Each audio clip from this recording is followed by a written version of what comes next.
Il est 13h, si vous nous rejoignez, bonjour et bienvenue dans ce bulletin d'information. Bonne nouvelle pour les hommes en armes. La RDC double la solde des forces armées de la République démocratique du Congo et des éléments de la police nationale congolaise. À dater de ce vendredi 28 mars, chaque militaire et policier recevra sur son compte bancaire les doubles de sa rémunération du mois prochain. Nous y reviendrons.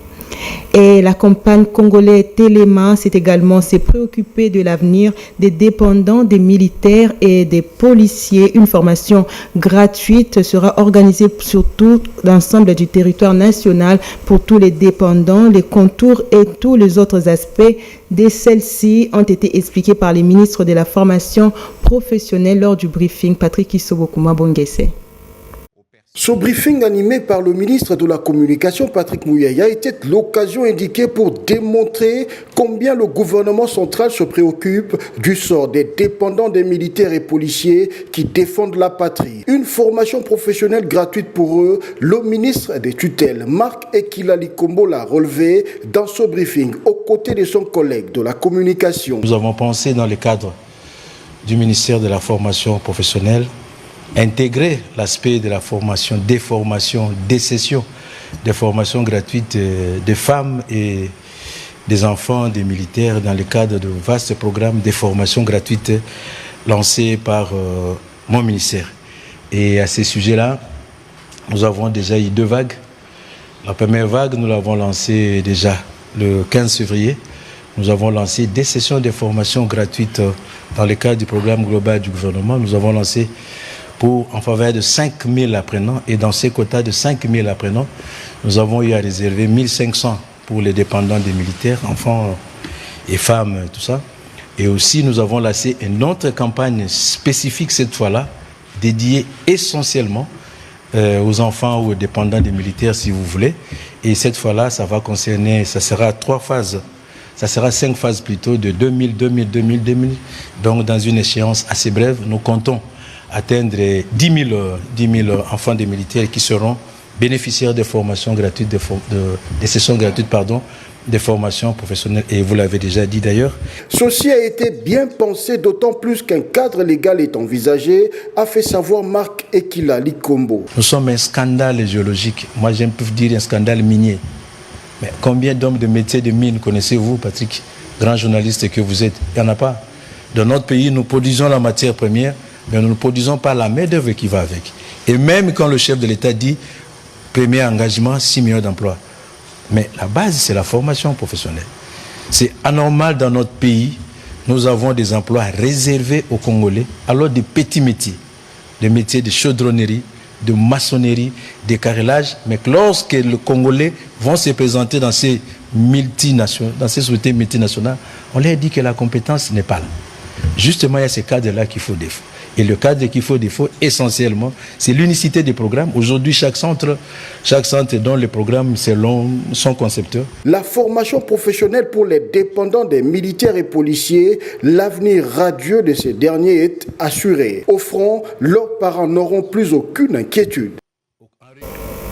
Et puis, les concerts Solidarité Congo prévus pour le 7 avril 2025 à l'accord de Paris a été reporté, ont annoncé les organisateurs dans un communiqué affirmant que cette décision leur a été imposée par les autorités administratives. Les organisateurs rappellent que Solidarité Congo n'est pas un simple concert, mais c'est un cri du cœur, une réponse artistique et fraternelle à la détresse des enfants victimes de la guerre dans l'Est de la République démocratique du Congo. Nous y reviendrons. Poursuite des consultations politiques pour la formation du gouvernement d'union nationale, le professeur Willy Makiashi, président du regroupement politique AAC Palou, a été reçu par le conseil spécial du chef de l'État en matière de sécurité. Suivez.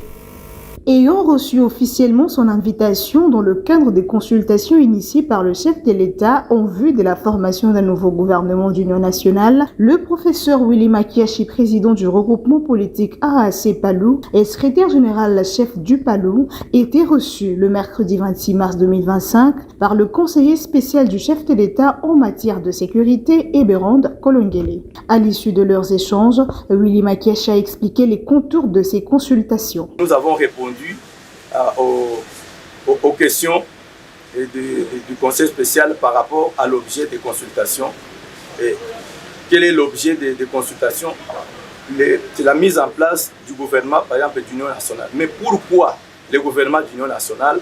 Parce que le pays le réclame pour ramener la paix, la sécurité et le mieux-être qui devrait s'ensuivre. Et donc, quelles sont les conditions de participation à ce gouvernement d'Union nationale? Et les conditions de participation rentrent dans un critérium utile à adresser. Et donc, comme le président de la République est à l'écoute de la République cette fois-là, et donc, qu'est-ce qui a blessé la République? Qu'est-ce qui a blessé la société? Ce sont ces antivaleurs-là. Il faut tenir compte quels sont les acteurs à même de contribuer à l'avènement de cette paix, de cette sécurité, lesquels sont à même de contribuer au développement socio-économique du pays pour le mieux-être des Congolais. Autant de préoccupations. Quelle est la taille du gouvernement? Mais la taille du gouvernement, c'est la taille de la République, gouvernement d'union nationale. Déjà en place, nous avons un gouvernement de 55 membres qui n'était pas un gouvernement d'union nationale, qui était un gouvernement de la majorité ayant gagné les élections. Maintenant qu'il s'agit d'un gouvernement d'union nationale, quelle est la conséquence? Mais la conséquence, c'est que l'union qui fait la force, c'est aussi en termes de volume par rapport au volume de la République. Et donc, mais tout cela par rapport aussi à la réduction du train de vie. Donc, le chef va devoir prendre tous ces paramètres pour le mettre ensemble et devoir donner les résultats aux consultations qu'il a mises en place. Lors de cette réception, le professeur Willy Makiachi était accompagné des présidents des partis membres de son regroupement et quelques cadres du PALU.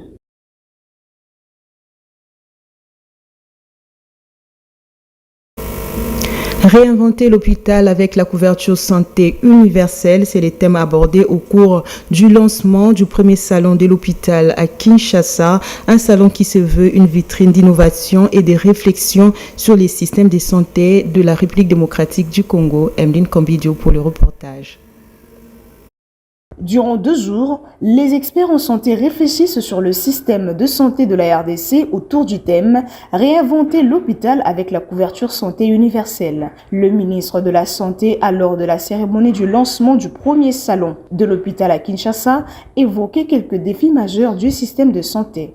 Alors hier, j'avais une grosse conférence avec des environnementalistes parce que nous sommes en train de mettre en place aussi la santé et l'environnement. Parce que quand vous circulez dans notre ville, vous vous rendez compte que nous sommes vraiment chanceux d'être encore en vie.